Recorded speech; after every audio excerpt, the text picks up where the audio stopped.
Hi, my name's Ariel Goldberg, and I use they, them pronouns, and we are sitting inside of my recently opened exhibition for its New York City iteration, Images on Which to Build, 1970s through 1990s. So maybe we could start with the significance of the title itself, how you landed upon that, and it seems like it kind of frames our approach to the exhibition as we enter the space. Yes, so Images on Which to Build is actually a quote from a co-founder of a bookstore in San Francisco, Old Wives' Tale. Carol CJ was writing a review for a newspaper that was published for many years. It had a good durational run called On Our Backs. It was based out of DC area. And she was writing a review of Joan Biren, Jeb's slideshow, The Dyke Show, which is on view, digitized and remade for a contemporary audience, and as well as Corinne. So they both did slideshow presentations inside of the bookstore that Carol CJ co-founded. Long explanation, but basically it's a phrase that was talking about how transformative of an experience it was to view these slideshows.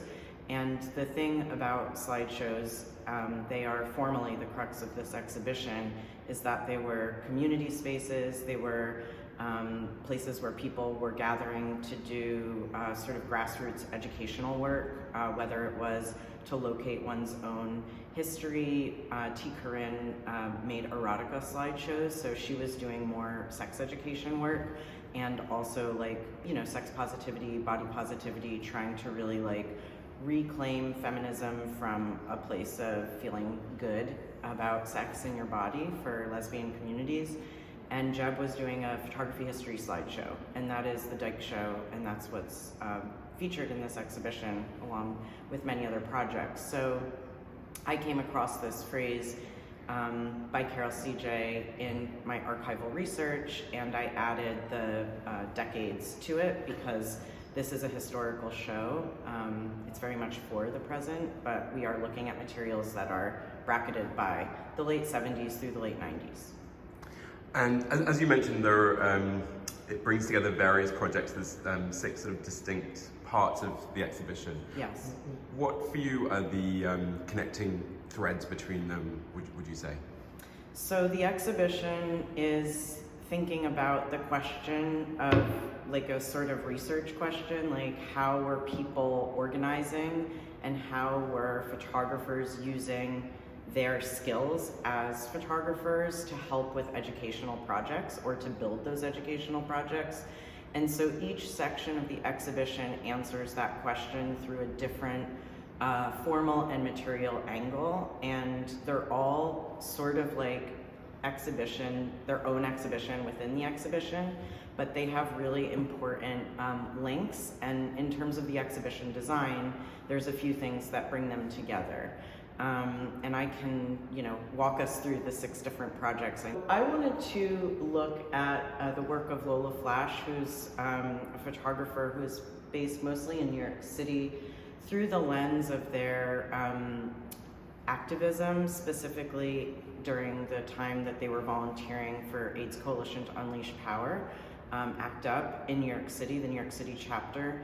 And Lola Flash was part of an artist collective called ART+Positive, and this was a collective that was specifically formed in 1989 and ran through the early 90s. They had a few very short but powerful years of organizing, and it was all artists thinking about how they could fight Jesse Helms and censorship against the arts, which was one way that the Christian right Republicans in federal, state legislatures were trying to suppress basically any expression of homosexuality or queerness in public life, because they did not want artists and organizers and activists to be saying fund treatment and research for HIV. And so this collective was very much formed while there was a lot of insurgent activity,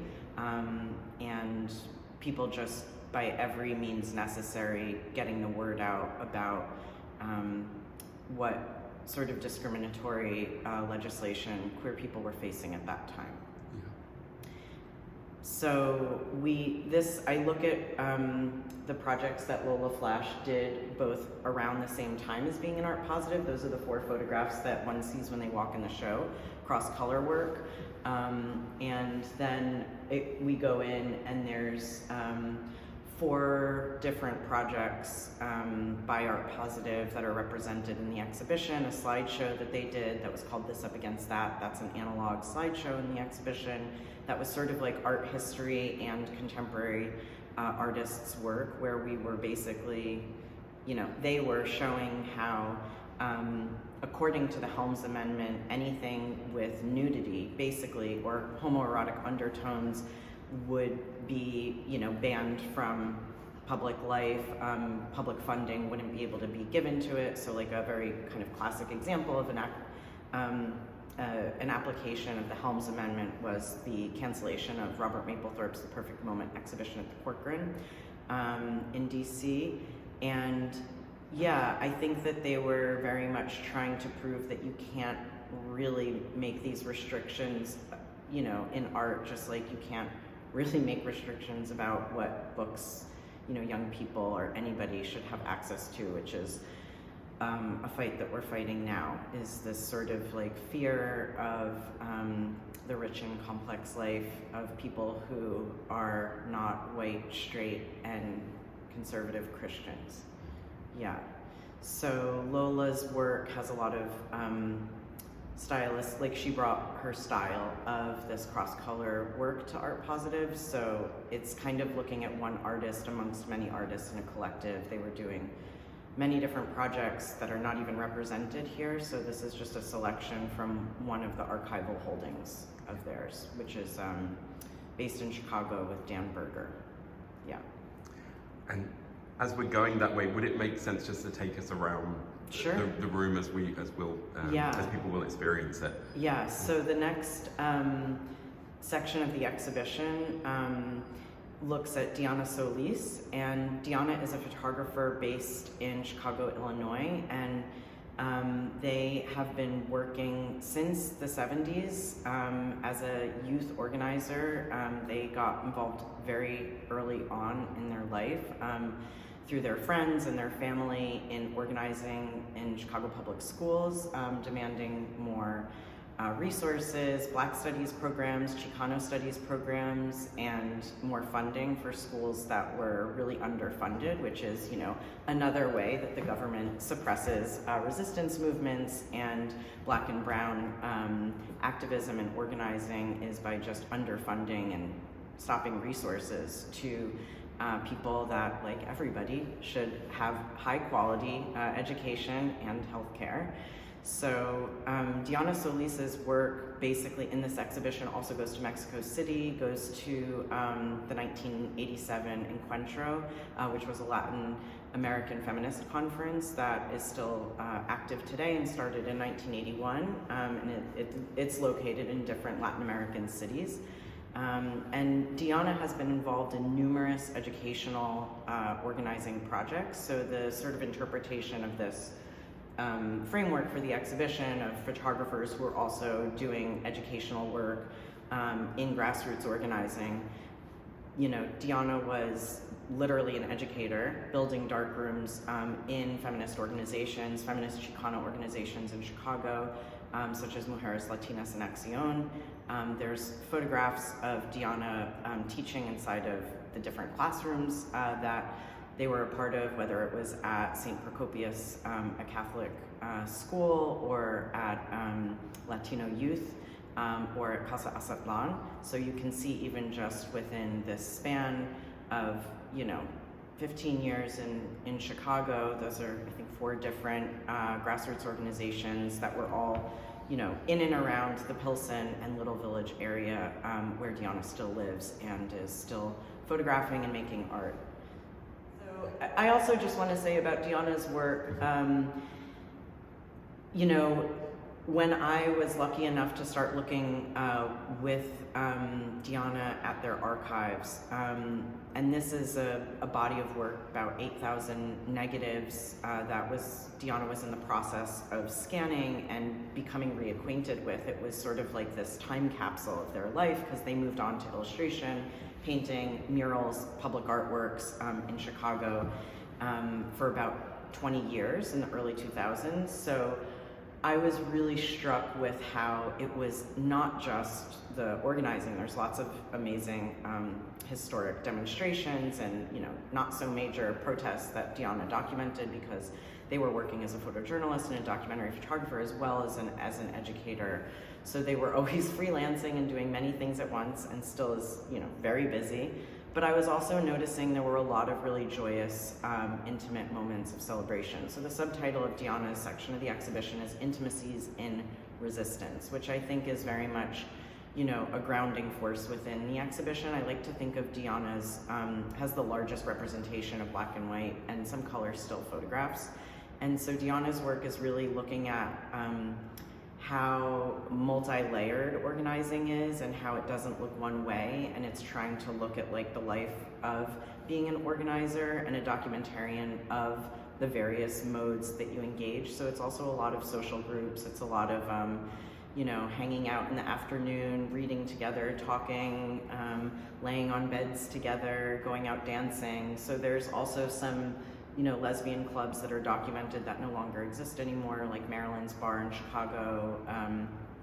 And yeah, so it's a mixture of many different threads of the life of an organizer. So that is one other thing I'll say about Diana's work. And then moving into the representation from the Lesbian Herstory Archives, as you move through the exhibition, you can see that I have pulled out just a very small selection, you know, so this is also this, it was very hard to edit all these projects down. And yeah, I chose to show an exhibition that the Lesbian Herstory Archives traveled in the 90s through the 2010s. So for about 20 years, this exhibition traveled to about a dozen different locations, mostly universities, student centers, places like Rutgers, Barnard, and the title of this exhibition was Keepin' On, Images of African American Lesbians from the Lesbian Herstory Archives. So the Lesbian Herstory Archives is the largest lesbian archive known in the world. And of course it's focused on mostly North America, and it's based here in New York City. So I've been lucky to get to know a number of the longtime archivettes or volunteers that have devoted their lives to this grassroots organization. And I've also visited a number of times, and their activities are vast, and they used photography in very radical ways.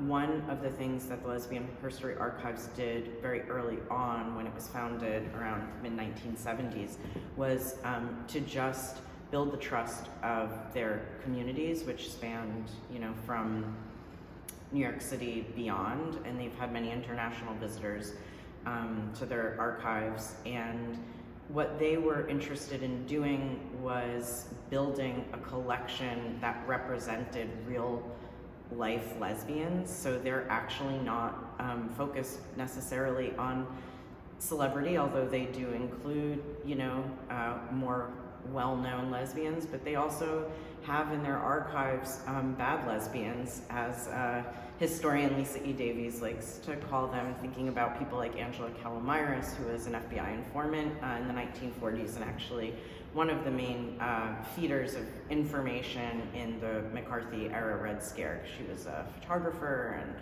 and was affiliated with the Photo League, and anyway, that's a whole other juicy story. But you know, the archives are vast and they hold many things.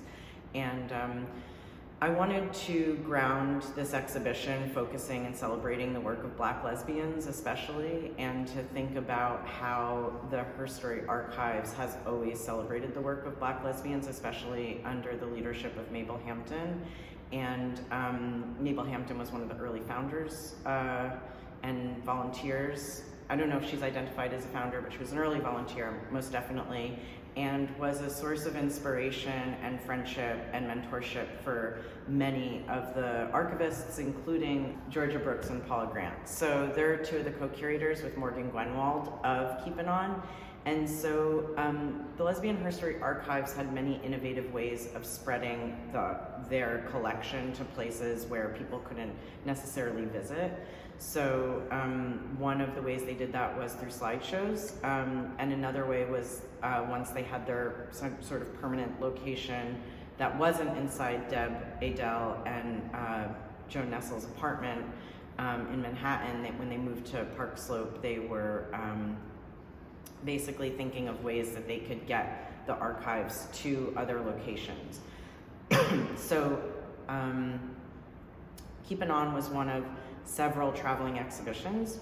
In the presentation of Keep It On within this exhibition, I've chosen to select just 4 out of, I think, 13 foam core boards. So these foam core boards had a sort of assemblage of color Xerox photographs that are from the Lesbian Herstory Archives that celebrate and give information about the cultural work. So that's like art and music and activism and literature and publishing of Black lesbians in their collection. So it was a lot of people who were active community members and people that, you know, the Lesbian Herstory Archives was very proud to be affiliated with. People like Audre Lorde, who lived in Staten Island. That was another whole featured exhibition, was a sort of biographical exhibition about Audre Lorde. There's also a traveling exhibition in the Lesbian Herstory Archives about Irish lesbians, and that was a specific tool to fight the specific homophobia within the Irish community in New York City at that time, and just homophobia in general. And so these were really teaching tools. They were ways for younger people of all ages really to learn their history and to learn lesbian history specifically through a Black queer lens. And this exhibition opened at the LGBT Center here in New York City in 1991. And it was, you know, like all things at the Lesbian Herstory Archives, and all volunteer operations. So what I'm tracking in this exhibition is showing the process of making something like this, something that is both art and educational and a tool to bring people together. So it's very important to me to have in this section of the exhibition documentation of the opening, where you can see a really big crowd and you can see people like Storm DeLoveray standing, you know, next to somebody like Ira Jeffries. So these are both people that are featured in the original exhibition. So they're there celebrating the opening and of very different ages than they are in the photograph. So the photograph of Storm is when they were performing, you know, as a singer. They were in the Jewel Box Review. I don't know if the photograph is of them performing inside the Jewel Box Review, but definitely doing their beautiful baritone performances before they became a bodyguard and were, you know, stationed outside of the Cubbyhole and other gay bars in the West Village for the latter part of their life. And Ira Jeffries is seen in her 16th birthday at a nightclub in Harlem. And yeah, so there's historical photos, there's snapshots, and there's portraiture. Jeb and T. Corinne, Betty Lane all had photographs within the Keep It On exhibition. So I find this to be a very radical presentation of photography of this time. And actually, you know, when I say radical, I mean that it wasn't confined by genre within photo history. I am thinking about this exhibition as filling a gap within documentary photography and fine art photography during this time period of the 70s, 80s, and 90s, where the sort of mainstream legacy institutions that were showing photography at this time were not necessarily, you know, thinking like, oh, what is the Lesbian Herstory Archives doing? Like, what are they doing with quote-unquote vernacular photography or snapshots?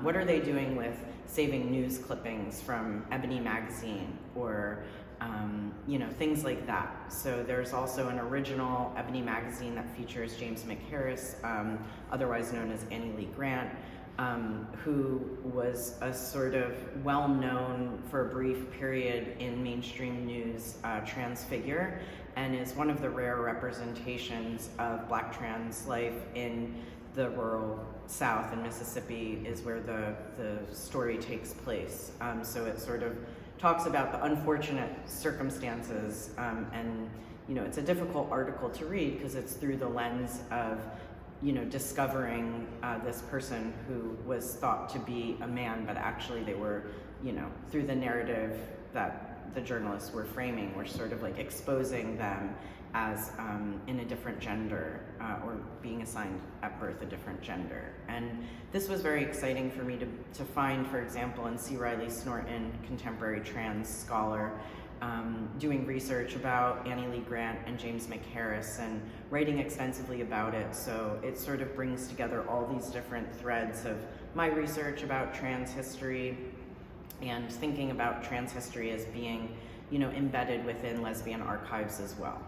And James McHarris actually, in terms of like through lines and things that are happening throughout the exhibition, that image of him striking a match on the sole of his foot that is open within this vitrine and is featured within one of the foam core boards of Keep It On also appears within Jeb's Dyke Show and within Alan Bayroube's Lesbian Masquerade. So you see these sort of echoes or reappearances of certain images, and what that indicates, and what I'm very interested in demonstrating to viewers of the exhibition, is just how images were circulating. It was not at the same speed or not with the same tools as like reposting on Instagram, but these were actually prototypes for the ways that we share information today.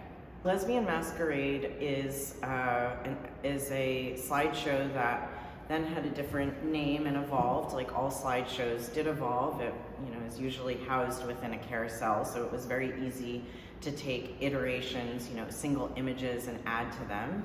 And this slideshow was the result of the GLBT Historical Society, which was notably a mixed lesbian and gay group. And of course, there were non-binary trans people we would call non-binary and trans today involved in this collective. And like the Lesbian Herstory Archives, it was grassroots, all volunteer run. Now it's, has a staff, and they have a proper archive that you can visit, where I did go do research. A lot of this is like a travel log of over a dozen archives that I've visited, both institutional, at universities, or literally inside homes, or inside more grassroots nonprofit spaces.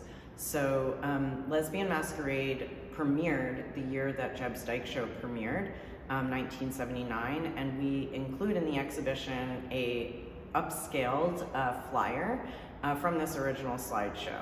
And on the first wall of this section of the exhibition, which is called Little Gems, Trans Image Networks, I basically show how one audience member of Lesbian Masquerade was so galvanized, and basically I believe Lou Sullivan's life was changed by seeing this slideshow.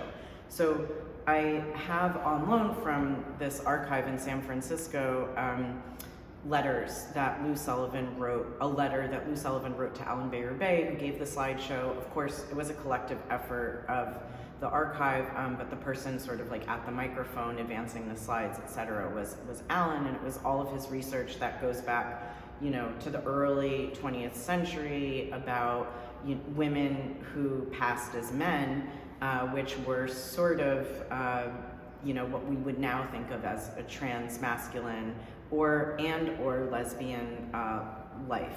So we don't necessarily know, because we can't talk to these historical figures, but there is quite a variety of different reasons that people were passing. There was a lot of different sexualities probably represented here, a lot of different motives, whether it was for work or because people, were actually trans and just, living their true life in their bodies.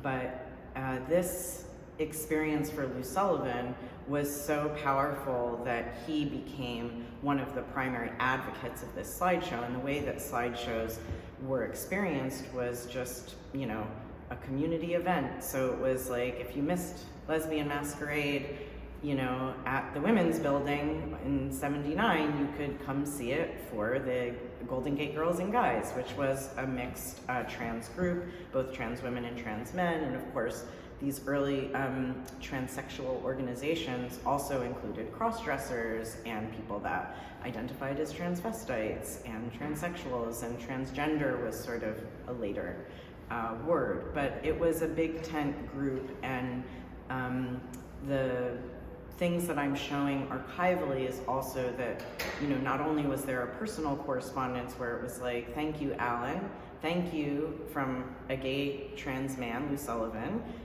to Alan Berube, another gay man, you know, where there was this sort of coalition building, which I think is actually what I am trying to engender in our current moment, is more like, how can we be together instead of, you know, against one another?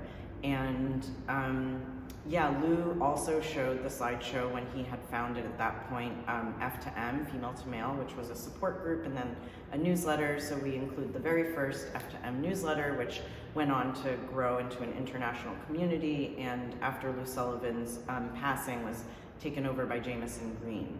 So I'm showing in that first shelf correspondence, newsletters, advertisements for screenings of the slideshow, and then another thread where it's two trans men writing to each other. So I then bring in correspondence from all the way across the country in Northampton, Massachusetts, with Ben Power Alwyn, who was leading and still continues to lead the Sexual Minorities Archive, which was then known as the New Alexandria Lesbian Library.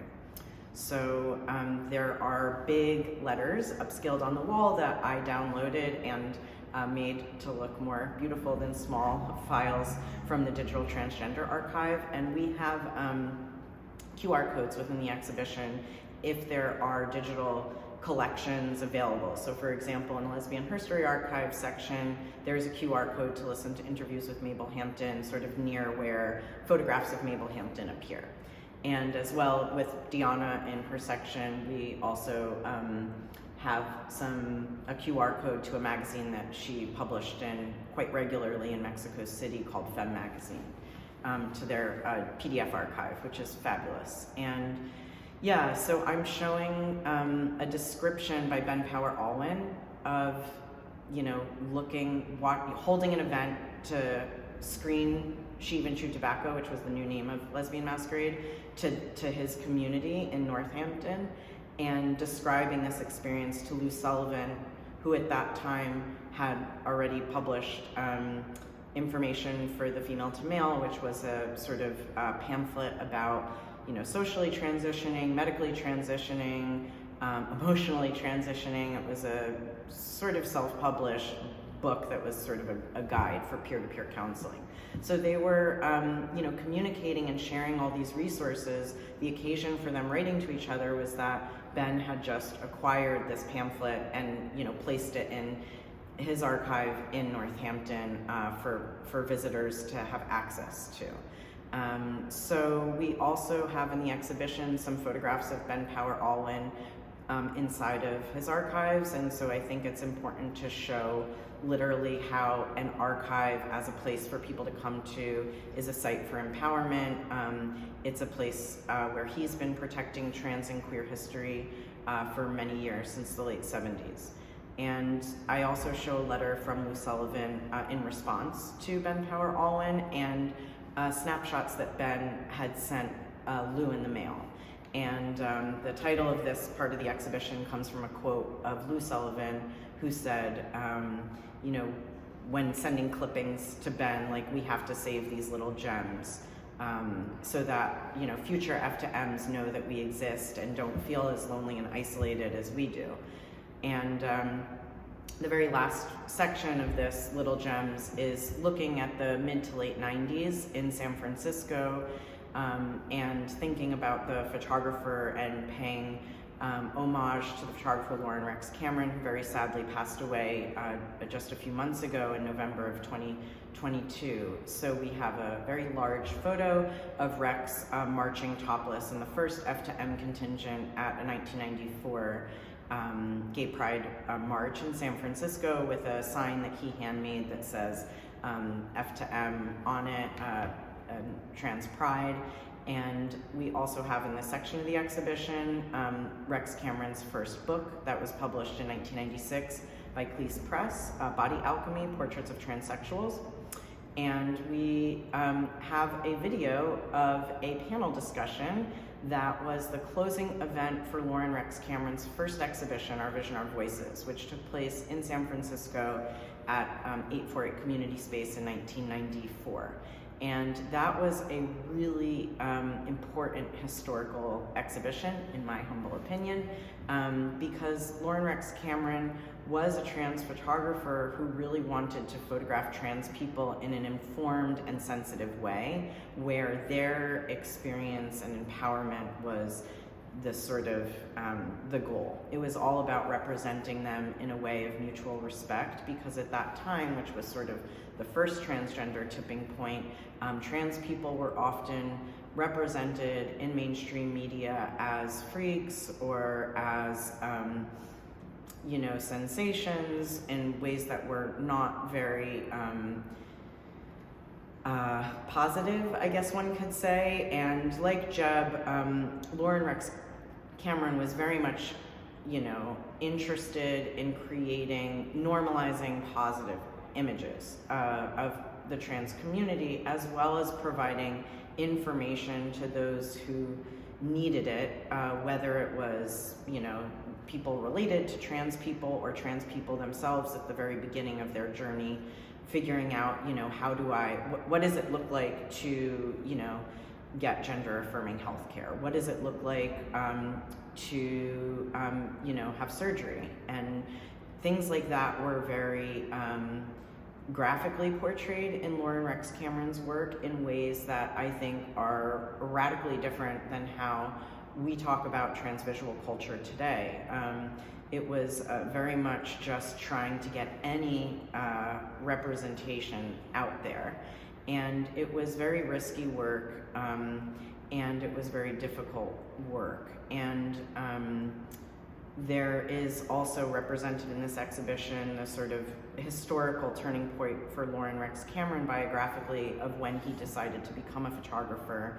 And it was because he didn't like how he was represented in this very popular lesbian magazine called On Our Backs. And On Our Backs was a San Francisco-based sex-positive magazine for the adventurous lesbian, was their tagline. And in the early 90s, Rex was photographed by Honey Lee Cottrell, who was at the time their photo editor and main photographer, among other great photo editors there. And that experience of being photographed made Lauren Rex Cameron want to learn how to photograph him, so he could take self-portraits and he could photograph other people. And one of the people that he first photographed in this period of time, when he was, unfolding his wrinkled sheet from his backpack and setting up inside people's homes to do these sort of makeshift, portraiture studios, was Susan Stryker.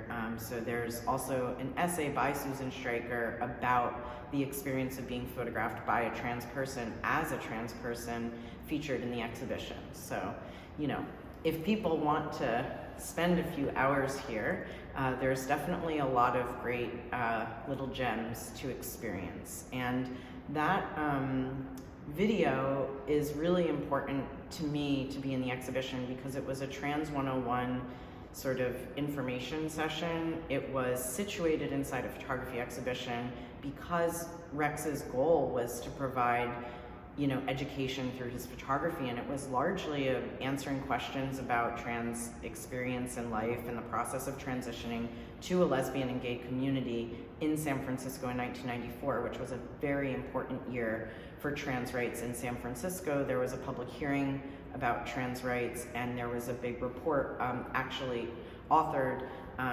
by two people that are featured in this Trans 101 event called Transsexuals Speak Out. And those people are Jameson Green and Paula Santos, who both are longtime trans advocates in the Bay Area and are still living today. The last slideshow that I'll speak about in the exhibition is Electric Blanket, and this is a slideshow that was created also insurgently as an artist caucus within the organization Visual AIDS, which is still very active today. And it was the idea of the photographers Nan Golden, Alan Frame, and Frank Franca, and a number of other members of the Artist Caucus. These were very sort of like, whoever can come by at, this time, we're gonna plan this slideshow. So this was, it went on to be a decade-long traveling slideshow that was always evolving. It includes thousands of slides. But it was structured by this sort of core group, Nan Golden, Alan Frame, and Frank Franca, for the second Day Without Art in 1990.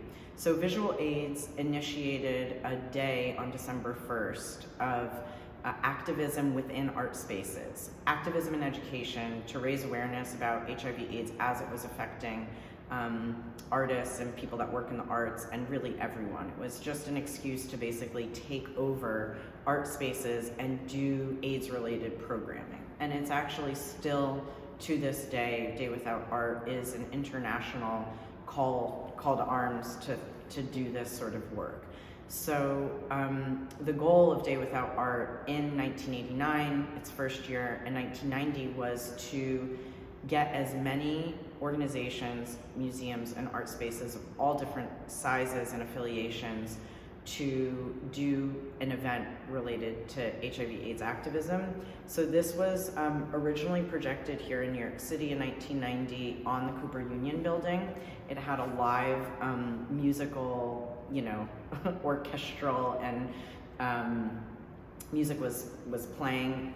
Things in the slideshow got sort of condensed and streamlined into a 1 hour presentation, and for this exhibition we have a 30-minute edit of the slideshow with also a soundtrack. So there are headphones here. Unlike the Dyke Show, it's not a narrated script, but it's just music like Katie Lang and Madonna and the Orlando soundtrack. So it's music of the late 80s, early 90s, specifically musicians that were affiliated in a loose way with, organizing to find a cure for HIV/AIDS. And this slideshow was structured around also honoring the lives of people who were rapidly dying. So it was organized by people who were losing their friends and wanted a way to memorialize them. It was originally thought to be like the photography equivalent to the AIDS quilt. So a number of people, like right now I'm facing Electric Blanket and I can see Jimmy DeSanta's work just came up. Cookie Mueller is featured here, David Wanarovich, a number of artists who were passing away. And basically the memorial element was then interspersed with other refrains. And the other refrains were document, which was more like photojournalism of people fighting HIV/AIDS. And whether that was like a street funeral or if it was in a shelter that was formed to house people who were in the stage of hospice and they needed a place to be cared for with dignity, or it was looking at international photojournalism and going to Kenya and looking at HIV/AIDS in other countries. So one of the contributors and editors of the brains behind Electric Blanket was actually still the New York Times Magazine's photo editor, Kathy Ryan. So this slideshow really sticks out because it was a coalitional project with people working in all sorts of different, realms of the photo industry. It includes a lot of photojournalism and documentary photography and also a lot of fine art photography. And there's a lot of photo history embedded in this slideshow, and Frank Franca and Alan Frame are also, photographers that span all these different worlds, and they're longtime educators, and they were really thinking about how to do interventionist work. And what's also unique about this slideshow, like Diana Solís's work, is that it had the intent to travel internationally. So it did travel to Hungary, to Russia, to Japan. It traveled to other places in Europe, and it also traveled within Canada and the US.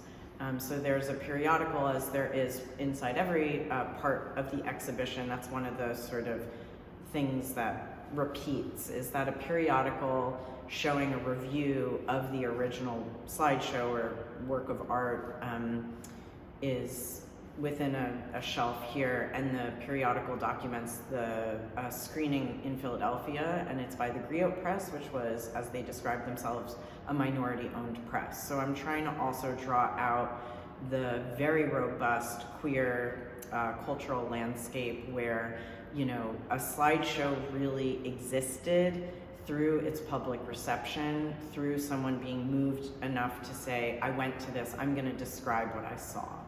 And the ways that Electric Blanket also used a platform to create public health information was really critical, because the government was not a trusted distributor of information.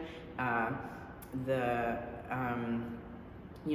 think it's called the organization that does health education. It's like Fauci, Fauci was at the helm then too, but that was a site of demonstration because they were not moving as quickly as they could have been to find treatment for HIV/AIDS. And there was a lot of, there was document, memorial, and action. So there was a lot of, the refrain for action was also looking at how these civil disobedience projects were taking shape all across the country, and each time that the slideshow traveled, it recruited materials from those who were living in that area. So, and then that was part of the archive. So for example, in Philadelphia, the acquisition of Leonard West's snapshots were included. So these are just, we don't know who's pictured in these snapshots, but it's people having a fabulous time out at nightclubs. So it's also about showing a whole range of, one's life experience. There was a real intervention into how HIV/AIDS was represented in the media at this time, and it was not, these sort of sensational images of gaunt, victims. Whereas that is also included in the slideshow. It's just not the only representation of people living with HIV/AIDS. And it feels like there's such an abundance here, and you've mentioned a couple of times the process of editing down the exhibition. So I just wondered what, if you had sort of an overriding guiding principle or sort of a voice in your head as you were editing down that, as I say, guided you in that process. Yes, I do want to show an abundance of queer cultural activity that was always tied to social justice movements outside of specific trans and queer or lesbian and gay life.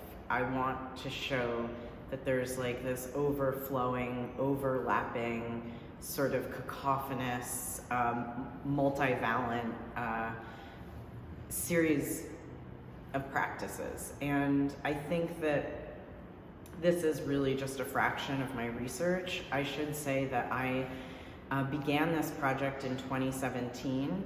And like I said, I've traveled to many different photography specific holdings, whether it's individual photographers or it's an archive like the Sexual Minorities Archive in Holyoke, Massachusetts, where they have a miscellaneous photography collection, and it's all of Ben Power Alwyn's snapshots from all the pride marches he went to, or things that have been donated to him.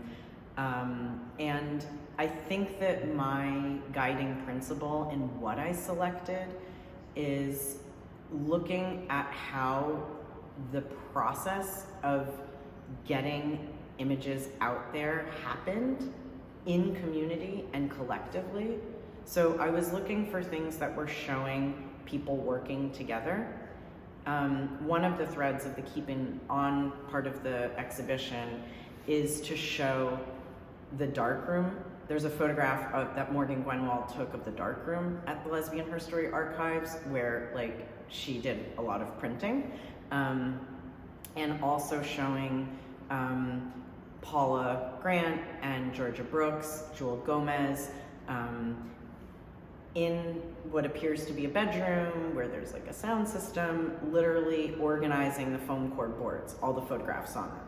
So that actually is one of the press images for the show, and Morgan has said, this really does summarize the idea of the exhibition quite well. I can get in the weeds about all the different details, but it's really about people coming together to insist on preserving and activating trans and queer histories, because we are currently being told by systems of power and very rapidly moving right-wing legislatures, both at the state and what I think could very quickly turn into at the federal level, repression. And there is a lot of the voter suppression that's happening, banning of books, banning of curriculum. I was literally just talking with a friend last night who was saying that they have a friend who teaches at a publicly funded university in Arkansas, which in Arkansas and in Oklahoma right now, it's not just children that they're trying to, restrict any sort of accurate history of the United States or of, gender or sexuality. It's at universities as well. So I think that, I want to show people organizing through image making. I think that image making photography always has a very sort of like slippery history. It can be really used against people, and it can really be used in an empowering way. And this period of time in the exhibition is trying to activate all of these different material forms that photography was emerging in and being shared through. And the goal in what I select is that it has to show some form of like transmission of art and education and activism as inseparable, like it was all happening at once. So if a material hit on all those points, then it was welcomed into the cacophony of the exhibition, if that makes sense. But I think I also was looking for ways to demonstrate coalitional, intergenerational, grassroots, volunteer-run projects where it was not, like just a petition through some, sort of corporate-y, non-profit-y thing. Like there's organizing outside of nonprofits, and there's organizing in a way where it's embedded in your social lives. And I really think that all of these materials, I'm hoping will inspire people to be like, okay, these artists like got a really strong slide projector lens and light, and they got, a cassette tape and hooked it up to a boombox, and they were like projecting slideshows to tell people about, HIV/AIDS statistics on buildings, and trying to decriminalize, drug use and things like that, and decriminalize sex work. And these are, and say healthcare for all, like all of these messages that are inside of Electric Blanket are,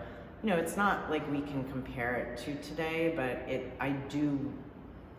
comparison's inevitable, but I do really want people to look at the work in this exhibition and feel like the context of where we are now is available to them, and that there are resistance movements that are, we can tap into, and that the goal of this exhibition is also to focus on artists, archivists, organizers who are still living.